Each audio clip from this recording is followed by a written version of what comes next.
నమస్తే. ఈరోజు మన మంత్రి గారు పొంగిలేటి, అదే మన కేటీఆర్ గారి పరిభాషలో అయితే బాంబులేటి, ఒక అవమానకరమైనటువంటి రీతిలో ఏమాత్రం మానవత్వం లేకుండా కొన్ని వ్యాఖ్యలు చేసిండు. అక్కడ పాపం వాళ్ళ ఇండ్లును బుల్డోజర్లు పెట్టి ఈ దుర్మార్గాన్ని కాంగ్రెస్ పాపం కూల్చేస్తే ఆ మహిళల ఆక్రందనలు ఇట్లా బాదుకుంటూ ఏడుస్తున్నారు. చిన్న చిన్న పిల్లలు వాళ్ళకి తిండి లేక ఆకలేసి ఆ చెదారంలో ఉన్నట్టు ఆ చెత్తలో ఉన్నటువంటి ఫుడ్ని ఏరుకొని తింటున్నారు. అటువంటి వీడియోలు చూసి అసలు మనిషి అన్నవాడు ఎవడైనా కూడా బాధపడతాడు. జరిగిందే పెద్ద ఘోరమైన తప్పిదం. మీ యొక్క కాంగ్రెస్ ప్రభుత్వం తప్పిదాన్ని కవర్ చేసుకుని ఆడ పోయి వాళ్ళకు ఓదార్పు నుంచి ఏదైనా కవర్ చేసుకోవచ్చు, డ్యామేజ్ కంట్రోల్ చేయొచ్చు.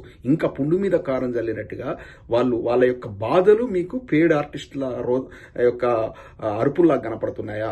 ఎంత దుర్మార్గంగా ఇట్లాంటి మాటలు మాట్లాడుతుంటే నిజంగా మాకు ఈ సప్త సముద్రాలు అవుతున్న అమెరికాలో వాళ్ళకు మాకు బాధలేస్తున్నాయి కదా. మరి అక్కడ ఉన్నటువంటి జనాలు, ఆ కమ్యూనిస్టులు ఇవాళ, అందుకే కమ్యూనిస్టులు ఇవాళ ప్రజలే విశ్వాసాన్ని కోల్పోయారు. ఖమ్మం జిల్లా అనేది కమ్యూనిస్టులకు అడ్డ. మరి ఇలా కమ్యూనిస్టులు ఎక్కడ పోయినరు? పేదోళ్ళకి అన్యాయం జరుగుతాయి కదా, మీ గొంతులు ఎత్తాల్సింది. కమ్యూనిస్టులు ఎక్కడ వేరు? ఎంఎల్ పార్టీ వాళ్ళు ఎక్కడ వేరు? ఇవాళ కేటీఆర్ గారు ఓదార్చడానికి పోతే ఆడ మొత్తం పోలీసులతో తీవ్ర నిర్బంధం, వాళ్ళకు వార్నింగ్లు, ఇండ్లు కోల్పోయిన వాళ్ళకి ఇంకా వార్నింగ్లు. ఎవడో అట వెనకడ కొంపగాలుతా ఉంటే అరే దాంట్లోకి వెళ్ళి కొంచెం నిప్పిరా నీ చుట్టగాల్చుకుంటా అన్నట్టున్నది ఈ యొక్క పొంగిలేటి మాటలు. వాళ్ళకి ఇండ్లు కాలిపోయి వాళ్ళు ఏడుస్తూ ఉంటే ఈయన వచ్చేసి వాళ్ళు పేడ్ ఆర్టిస్టులు అంటున్నారు. మీలాగా వాళ్ళు పేడ్ ఆర్టిస్టులు కాదే. వైసీపీలో ఉన్నప్పుడు వైసీపీ పాట పాడారు, ఇది జగన్మోహన్ రెడ్డి గారిని ప్రసన్నం చేసుకోవడం కోసం.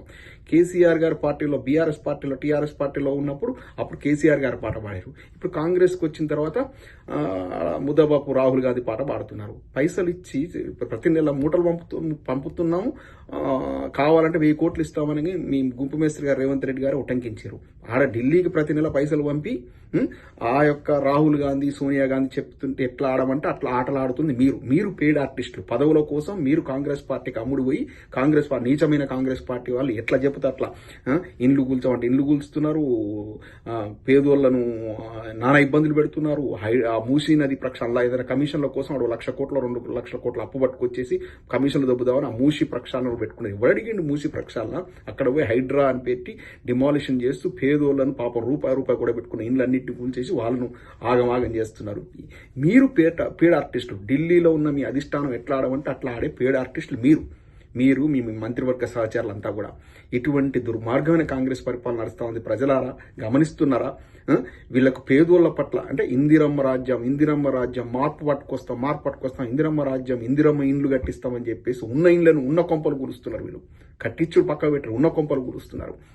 రాష్ట్రాన్ని మొత్తం దివాలా దేయించారు. మొత్తానికి ఈ యొక్క పెను విధ్వంసానికి మూలకారకుడు ఈ పొంగులేటి శ్రీనివాసరెడ్డి. ఈయన దాదాపు మేము అప్పుడు ఆ పార్టీలో ఉన్నప్పుడు విన్నటువంటి మాటలు, పార్టీకి మొత్తం ఫండింగ్ ఇచ్చింది ఈయన. ఫస్ట్ గవర్నమెంట్ రాగానే మొత్తం ఖజానా మొత్తం తోడుకున్నది ఇతనే. ఎందుకంటే అప్పిచ్చింది కదా కాంగ్రెస్ పార్టీ అధికారం రావడం కదా, మొత్తం తోడుకున్నది ఇతనే. కాబట్టి అందుకే ఇప్పటి వరకు 3 టర్ములు రైతు బంధు ఎగ్గొట్టారు. ఒక్కొక్క టర్ము 9,000 కోట్లు, 27,000 కోట్ల రైతు బంధును తెలంగాణ రైతాంగానికి వీళ్ళు ఎగ్గొట్టినటువంటి 2.5 ఏళ్లలో 3 టర్ములు ఎగ్గొట్టారు ఇప్పటిదాకా. ప్రజలు అన్ని గమనిస్తున్నారు. ఏం లేను 2 సంవత్సరాలు టైం ఇచ్చారు. అది మనం గ్రామ పంచాయతీ ఎలక్షన్ల వాత పెట్టిరు, మున్సిపల్ ఎలక్షన్ల వాత పెట్టి మీరు అధికార పార్టీ అయిన కూడా సిగ్గు శరం లేకుండా 50-60% సీట్లు కూడా తెచ్చుకోలేకపోయారు. అన్ని చోట్ల ప్రలోభాలకు పెట్టి మేము 80% తెచ్చినాం, 70% తెచ్చుకున్నామని ఇది చేస్తున్నారు. ఇప్పుడు మీరు ఒక కామెంట్ చేస్తే, ఒక వీడియో మీరు చేస్తే, ఒక ప్రెస్ మీట్ ఇస్తే కింద వచ్చే నెగిటివ్ కామెంట్లు 100 కామెంట్లు ఉంటే 70-80 కామెంట్లు మీకు ఎగ్నెస్ట్గా ఉంటున్నాయి. అంటే ప్రజల్లో అంత వ్యతిరేకత ఉంది. ఈ ఛానల్ ఆ ఛానల్ అని లేదు. సాక్షాత్ మీ గాంధీ భవన్ నుంచి వచ్చినటువంటి సోషల్ మీడియాలో మీరు పెట్టినటువంటి ఫామ్ హౌస్ పరిపాలన బాగుందా అని కేసీఆర్ గారిని కించక పరిస్థితి పెడితే, అవును ఫామ్ హౌస్ పరిపాలన బాగుంది, ఆయన ఫామ్ హౌస్ ఉంటుంది, ఎక్కడ ఉంటుంది, ఆయనే ప్రజలకు బ్రహ్మాండమైనటువంటి పరిపాలన ఇచ్చిండు. ఏం కావాలనో అది అడగకున్నా కూడా ఇచ్చిండు. కాబట్టి బ్రహ్మాండంగా ఉంది మీ కాంగ్రెస్ పరిపాలన కంటే ఫామ్ హౌస్ పరిపాలన బాగుంది. మీ యొక్క అధికార సోషల్ మీడియాలోనే ప్రజలు ఇచ్చినటువంటి తీర్పు అది కాదా? పెట్టండి మీకు చిత్తశుద్ధి ఉంటే. మరి ఇప్పుడు మొత్తం మీ యొక్క గవర్నమెంట్ డిజాల్వ్ చేసి మళ్ళీ బై ఎలక్షన్ పోండి, మీకు 10 సీట్లు కూడా రావు. సాక్షాత్ పాలేరులో మీరు ఓడిపోయే ప్రమాదం కాబట్టి ఇప్పుడు కొత్తగూడెం మీద కాన్సన్ట్రేట్ చేశారు. ఒక్కడు కూడా గెలవాడు, ఒక్క కాంగ్రెస్ మంత్రి గెలవాడు, ఒక ఎమ్మెల్యే కూడా గెలవాడు. అది పరిస్థితి. ఇంత దారుణంగా దుర్మార్గన రాక్షస పాలన చేస్తున్నారు. ప్రజలంతా గమనిస్తున్నారు.